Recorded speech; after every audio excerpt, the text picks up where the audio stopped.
Exercice de mécanique quantique, particule quantique dans un puits de rectangulaire infini. Donc on considère une particule piégée dans un puits de potentiel.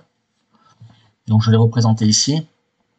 On suppose que le potentiel est nul pour x compris entre 0 et a, et infini, très grand, pour x négatif et pour x supérieur à 1. Une particule n'allant jamais dans une région de potentiel infini, la fonction d'onde doit s'annuler pour x négatif et x supérieur à 1.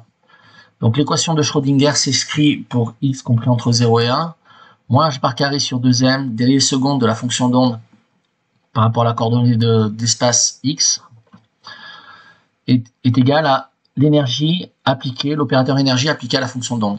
Donc une solution générale s'écrit psi de x égale a sinus kx plus b cosinus kx. Donc on nous demande 1 de trouver la valeur de l'énergie E en fonction de k. 2, la fonction psi étant continue, elle doit s'annuler en x égale 0 et en x égale a. En déduire que b égale 0 et que k égale npi, où n est un antinaturel. Pourquoi la valeur de n égale 0 est-elle exclue? Enfin, en déduire que les niveaux d'énergie sont donnés par En égale h bar carré, pi carré, n carré sur 2m à carré. H bar, c'est la constante de Planck réduite. 4. Représenter la fonction d'onde psi n de x ainsi que la densité de probabilité, donc le module de psi n carré, des 3 premiers niveaux. Donc on va résoudre cet exercice.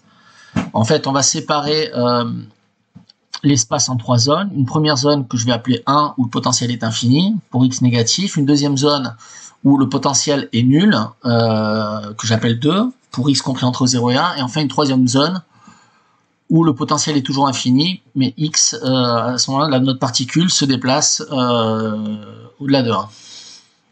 Donc un potentiel infini, c'est un potentiel répulsif. Donc la fonction d'onde psi de x dans la zone est telle que psi de x égale 0, quel que soit x appartenant à cette zone. Sur les zones 1 et 3, ici représentées, on a la continuité de la fonction d'onde, c'est-à-dire que psi 1 en x est égal à psi 3 en x est égal à 0. Bon, voilà, on doit avoir ça. On doit avoir aussi donc la continuité de la fonction d'onde aux limites. Donc psi indice 3 de a est égal à 0. J'ai noté psi indice 1, psi indice 2 et psi indice 3, en fait les différentes représentations de la fonction d'onde qu'on va trouver suivant les différentes zones d'espace. Donc on écrit l'équation de Schrödinger, c'est du cours. Donc l'opérateur hamiltonien h bar dans la zone 2, donc on va les calculer pour la zone 2, appliqué à psi dans la zone 2, en tout point de x, vaut l'opérateur, j'oublie le petit chapeau là, mais c'est un opérateur énergie, appliqué à psi, donc la fonction d'onde, dans la zone 2 en x. Donc l'opérateur hamiltonien h bar, en fait, c'est le carré de l'opérateur quantité de mouvement sur 2m plus le potentiel dans la zone 2, qui est nul ici. Donc appliqué à l'absorption psi 2, qui est égal à l'énergie appliquée à la fonction d'onde. Donc on substitue les termes. Donc P2 sur 2N2, c'est moins h bar carré sur 2M. Donc l'opérateur, donc impulsion P2 au carré, donc c'est IH bar, la dérivée, donc IH bar dérivée par rapport à x, donc au carré, c'est la dérivée seconde par rapport à x2 de la particule, est égale à E psi 2 de x, d'accord. Donc je multiplie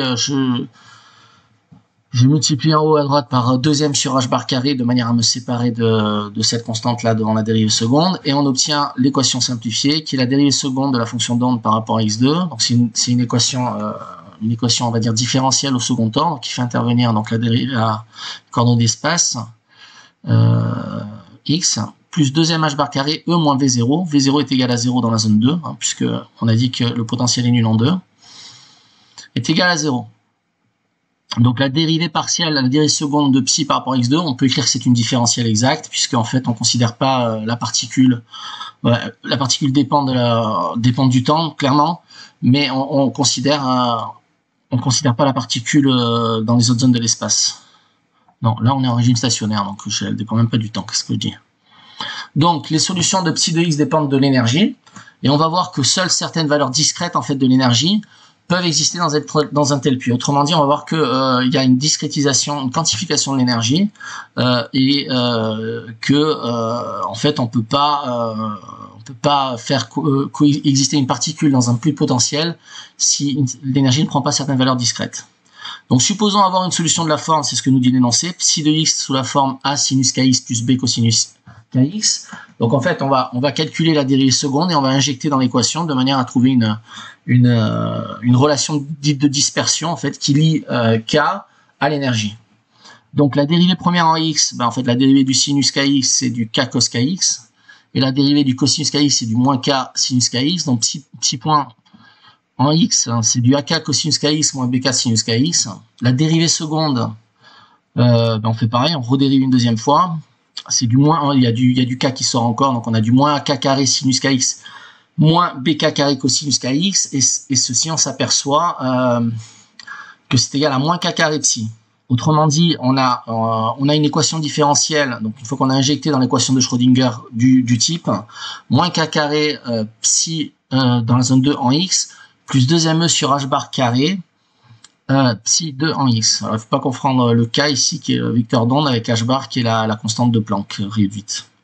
Autrement dit, une telle solution existe pour une fonction d'onde si et seulement si il y a une relation qui lie en fait notre vecteur d'onde k à l'énergie, au niveau d'énergie. On doit avoir que k2 est égal à 2me sur h bar carré. Donc ça caractérise la relation de dispersion de mon fluide potentiel. Donc on substitue, donc k c'est la racine carrée de 2me sur h bar carré. Donc on a une solution de la forme psi 2 de x égale a sinus de racine de 2me h bar carré x plus b cosinus de racine de 2me h bar carré x. Une telle solution peut être envisagée. Maintenant, il faut pouvoir chercher effectivement les valeurs des constantes a, b et e qui fonctionnent, c'est-à-dire qui permettent à une telle onde de représenter la densité de probabilité de présence dans mon fluide potentiel. Puisque la densité de probabilité de présence d'une particule, c'est le module carré de la fonction d'onde. Ok ? Donc, on doit avoir nécessairement la continuité de psi et de psi prime, donc de la dérivée première de la fonction d'onde aux limites. Donc, concrètement, on doit appliquer aux limites, puisque ici, on a deux zones limites. On a une première zone limite qui est délimitée en x égale 0, et une deuxième zone limite qui est représentée en x égale a. Autrement dit, la valeur de la fonction d'onde psi 1 en x égale 0, c'est la valeur de la fonction d'onde psi 2 en x égale 0, et de même en a, psi 2 en a de la fonction d'onde est égal à psi 3 en a de la fonction d'onde, et on a également la même égalité avec les dérivées premières. Donc ces égalités-là en fait donc vont nous permettre de déterminer les constantes a et b, qui ne sont pas prises au hasard, mais qui doivent respecter une certaine équation pour pouvoir faire en sorte que la fonction d'onde existe. Donc on a psi en 0 qui est égal à a fois sinus 0 qui vaut 0, plus b cosinus 0. Cosinus de 0 c'est 1, donc qui est égal à b. Psi en 0 doit être nul nécessairement, puisqu'on a un potentiel infini, donc la barrière est infranchissable en 0, et donc b égale 0. Donc notre onde, en fait, finalement, elle est tout simplement du type a sinus kx. Donc seul ce type d'onde peut être solution et peut représenter, peut décrire l'évolution d'une particule au sein d'un fluide potentiel qui est représenté comme ceci. Ok, donc on a également que psi 1 en A est égal à 0, par continuité de la fonction d'onde en A. Donc A sinus K est égal à 0. Donc le sinus de quelque chose est nul si en fait ce quelque chose est un multiple de nπ. Donc on doit avoir K égale nπ, mais on sait que K, on l'a démontré précédemment, est lié à l'énergie à travers la relation K égale racine de 2me sur h bar carré. Donc on substitue, on élève tout ça au carré, on a du K2A2 qui est égal à N2 pi 2. D'accord. Et finalement, on a une relation qui lie l'énergie,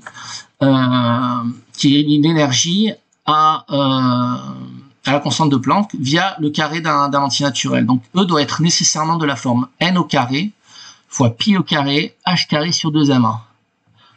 Donc les seules valeurs de E qui marchent en fait pour ce puits de potentiel sont donc n doit être supérieur ou égal à 1, car pour n égale 0, on obtiendrait psi de x égale 0 partout, ça n'a aucun intérêt, et en plus, en effet, le cas n égale 0 correspond à une énergie nulle, et aucun système n'a une énergie nulle, même le vide a une énergie non nulle. Donc n est nécessairement un antinaturel positif, non nul. Voilà, donc on est arrivé à la fin du problème. J'ai représenté en fait ici en vert, en bleu et en rouge les différentes fonctions d'onde correspondant à différentes valeurs de n. Donc à des niveaux de discrétisation d'énergie différents. Donc sachant que l'énergie en fait elle évolue en fonction du carré de n. Ok. Voilà. Donc on s'aperçoit par exemple que pour psi3 qui vaut a sinus 3 kx, en fait psi3 s'annule en a sur 3 et en 2a sur 3. Autrement dit, si on a une fonction d'onde de type psi3, la probabilité de présence de la particule en a sur 3 et en 2 sur 3, elle est quasi nulle. Et les probabilités de présence sont maximum ici, ici et ici. Donc on a effectivement pour par exemple de psi2 qui vaut a sinus 2 kx, une probabilité de présence maximum ici. Et ici également, puisqu'en fait ce qui nous intéresse c'est le carré de la fonction d'onde qui représente notre densité de probabilité. Donc je vais vous présenter également pour les trois premières valeurs de n la densité de probabilité des fonctions d'onde qui pourraient correspondre et qui pour notre particule. Autrement dit, je prends l'exemple de la fonction d'onde 2. La probabilité de présence de la particule est maximum autour de A sur 4 et ici on est à 3/4 de 1, voilà. Ces probabilités, par exemple, pour la fonction psi3 s'annulent en A sur 3 et 2A sur 3. Voilà, pour l'exercice.